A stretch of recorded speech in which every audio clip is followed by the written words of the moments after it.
Hey there, guys. Welcome to my channel. I am Cerise Fairfax, and this is Diary of a Working Girl, where working girls talk about how they got into their profession. Let's go. Hey there. My name is Tracy, and I became a working girl when I was 16 years old. It started first online.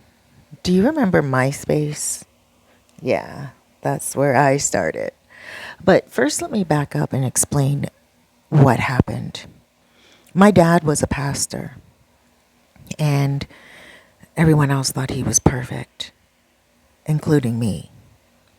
Until one day, I was in his office, and I was just snooping around. To be honest with you, I wanted to learn from him without having a lecture, without having to do Bible studies. I wanted to see what made my dad tick. I wanted to get into his office, look around, look at his notes, and see exactly what he was all about. At first, I just sat in his chair. I looked around the room, acted like I was him for a second, what it was like to see people come through his office door. Then I looked at the ceiling, and I looked at the walls, smelled the place, took it all in. Closed my eyes, and I imagined what it would be like to be the perfect child of God. And then I did something else that I wish I didn't. I opened up the drawer of his desk, and I just started to rifle through it, just looking for something. I didn't even know what I was looking for, but I believe that God led my hand to that envelope. It was at the bottom of the drawer. It was under a whole bunch of notes, a whole bunch of books. My hand dove right in there and went straight to it. And I pulled it out.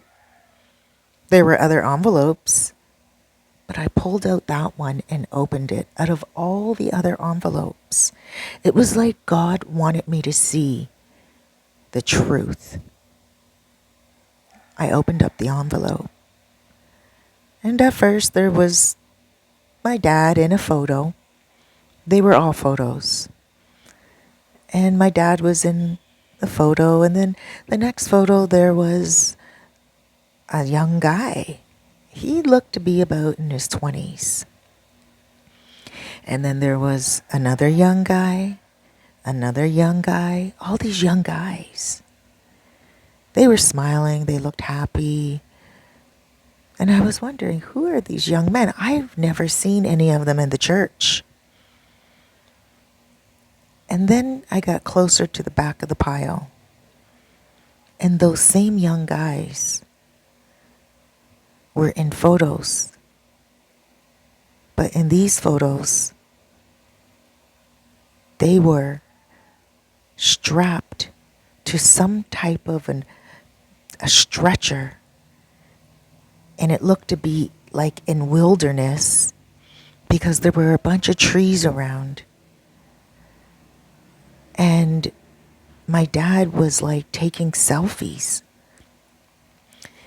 But this was before cameras were in cell phones. This was before cell phones, pretty much. It was like when I was 16, MySpace days. So my dad was like holding the camera up to his head, and he was putting his head down to the person on the stretcher. And these young boys were not smiling any longer. They looked terrified. And then there were more photos of them. And there were like clamps around their male apparatus down there. And it was scary. By the way, I'm not from the Dominican Republic. I don't even live in the Dominican Republic yet. I was watching Cerise's videos online, because I need a break from Atlanta. I'm from Atlanta. I live in Atlanta.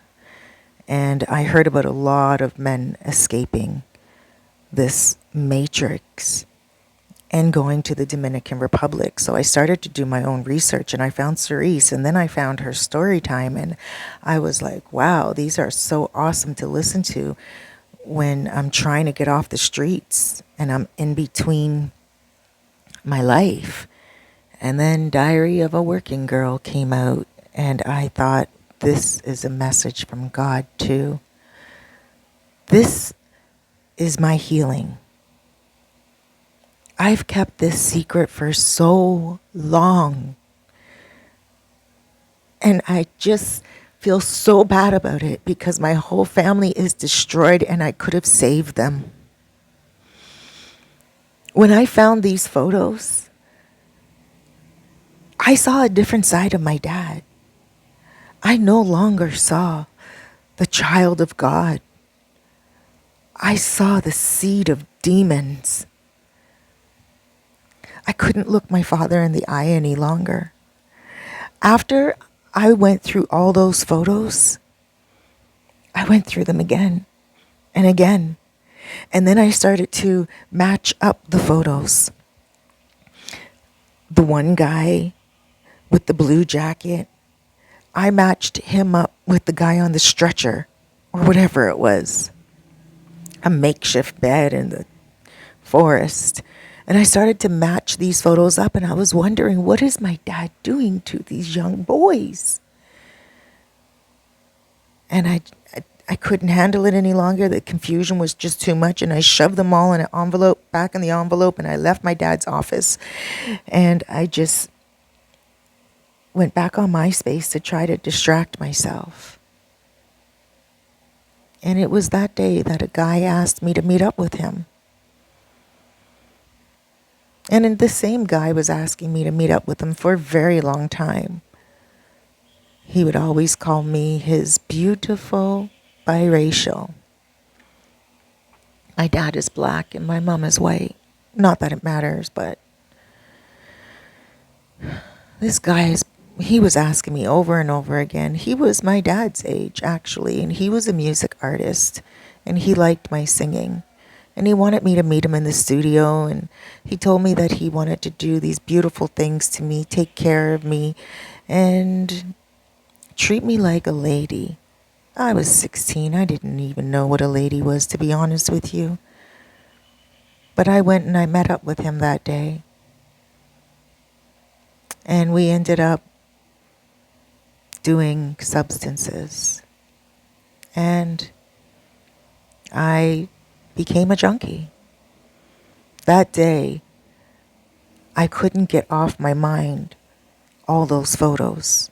So that day, it was a great day. I'll never forget when I first hit that pipe. Everything went away. All the pain of that day. That was probably the first day that I ever did have pain. I knew my dad was up to something, but I just didn't know what it was. It didn't take long for me to become a working girl. It took literally 1 month. That guy that I met on MySpace, he became my protector. It was his idea for me to put ads on MySpace, and he put ads in some type of a newspaper, and guys would come to the house. I didn't really have to go on the streets. And I was beautiful. I no longer look that beautiful, and I don't think I'll ever be able to get my beauty back. I heard the Dominican Republic has great dentists, and I could probably get my teeth put back in again. I have a lot of missing ones. And I plan to do that eventually. But let me get back to my story. So After about a month, I stopped going home. My parents were looking for me and they couldn't find me, and I was in that house and guys would come and I was just going dude after dude, and just blocking out everything. And then finally I needed to go to the hospital, and the guy just dropped me off at the hospital and drove away. He didn't want to have anything to do with me. He was terrified. And so at the hospital, they told me that I was just exhausted. And they put me on IV. I wasn't eating anything. I was hardly drinking any water, and I was exhausted. And then they put me on IV, and they told me they needed to know who my parents were. So they called my parents. At that point, I did miss my parents. I just wanted to see my mom. And they came to the hospital and they couldn't believe it. My mom was shocked. She's like, "Why did you do this? Why did you take off?" And she cried and she cried. And my dad said to her, "Listen, please leave the room. Let me just pray with our daughter." And my mom listened. She did. I don't know why she didn't question him and say, "Let us all pray together like a family, like we usually did." But she just left the room. Everyone used to listen to my dad. And that's when he asked me. He didn't pray with me. He looked me directly in my eye and he said, "Were you in my office?" And I looked at him and I said, "No." Over the months that I was gone, oh, by the way, it took me a month to become a full-fledged junkie, but I was gone for an entire 6 months. And I became a good liar during that time and so much more. And I looked at my dad and I said, "No. When? Why would you ask me if I was in your office? Like, I haven't even been at the house." And he said, "You weren't in my office? You didn't touch an envelope in my desk?" And I said, "No." And that's when I realized I could never go back home. This man was guilty of something. And then they ended up taking me home anyway. 2 days later, I got stronger and they put me in rehab. I stayed in rehab, but I snuck out. And I went on the streets of Atlanta and I just started to go at it hard again. Until I saw a guy, a young boy, that looked exactly like one of the boys inside of my dad's envelope. And I went up to him and I said, "Hey, do you know Pastor Reeves?" And the guy said, "No." And I was like, "Do you have a twin?" And the guy said, "Yeah, but he's missing." And I was like, "Oh my gosh, what's your twin's name?" And he's like, "This is weird, but okay. Do you think you saw my twin?" And I was like, "I don't know. I was probably high. What's your twin's name?" And he's like, "No, seriously, because if you're on the streets and you think you saw my twin, it would be really nice to know." And then he gave me his twin's name, which I don't want to say right now because the family's been through enough. And I don't want to expose them anymore. And I can remember there was this one cafe, like an internet cafe. And I didn't even know. Like, I didn't even have enough money to get on it. I didn't even know how much it was going to be. I just went to the internet cafe and my fingers were so dirty. I was so dirty. I walked into the cafe and I said to them, "Please, can I use the internet?" And they looked at me and they're like, For what?" They were so shocked. I mean, what junkie goes in and asks to use the internet? And I said to them, I need to find my family, please. And they saw that I was a junkie. I'm sure they saw me on the streets before because it was in the neighborhood where I would usually work. Because at this point, I was a working girl on the streets. And they let me use the computer for free. And I looked up the boy's name, the name that this guy on the street gave me. And when I saw the name, that face came up of the boy that was in the photos that my dad had in the envelope. I went straight to the police. I went directly to the police and I told the police what I knew. And it wasn't a lot, but I told the police what was going on. I even printed up the boy's face. And I said, my dad has a photo of this boy right now in his desk in the office. And the police were like, are you sure? And I said, not unless he moved the envelope, because he did ask me if I looked at it. I gave the police the whole rundown about everything. Everything since the day that I found that envelope. And they believed me. They trusted me. And it's been a long time that anyone had trusted me at that point. And they took me back to my house. My dad wasn't home. My mom was. And I told my mom. I said, Mom, the police need to go into Dad's office. They need to look for something. And she was like, what's going on? What are you doing here? Tracy, what's happening? And I said, Mom, please let the police in. Now, she's naive and she didn't know that they needed a warrant. She was just like, okay. So I took them into my dad's office. I went straight to his drawer. And the envelope was there. I pulled the envelope out and I gave it to the police. The police looked at the envelope. And then they called down to the precinct, and within about a half an hour, there was a warrant out for my dad's arrest, and also they had the permission to check all of the premises outside and inside my house, because obviously they had to look for any type of proof of bodies. My dad showed up because my mom called him and told him that the police were swarming the whole entire house. When he showed up, they put him under arrest. And he was never released from jail.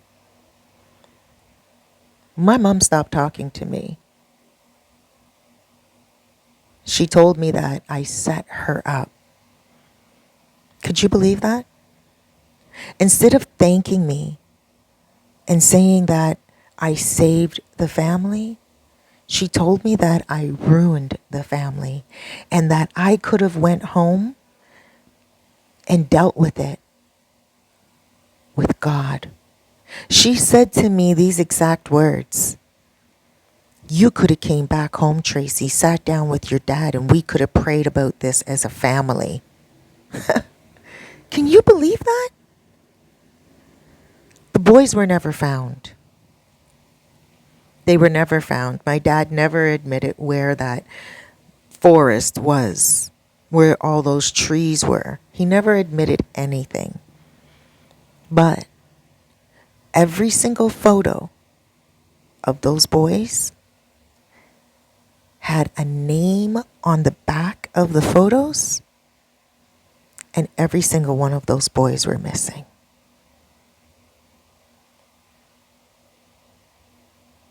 I don't know. I went back on the streets after that, and I stayed on the streets after that until my mom died. My mom died 5 months ago. And something released inside of me. I felt like The pain was gone. I felt like my dad's away in prison. He's still in prison. And I felt like with my mom being gone, I no longer have a fight. And that's when I started to heal. I put myself in treatment.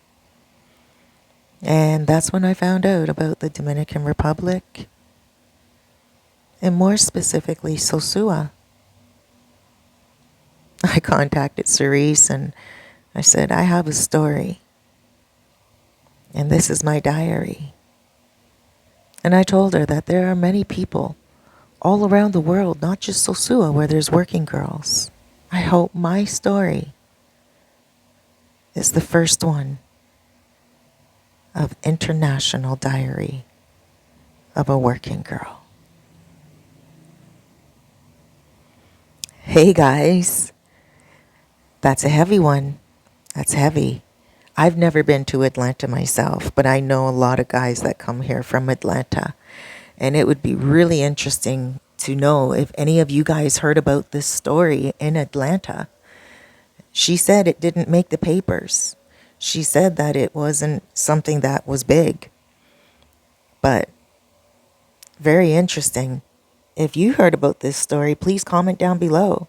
If you're from Atlanta and you think you know that one of these people were taken, one of these boys, please comment down below.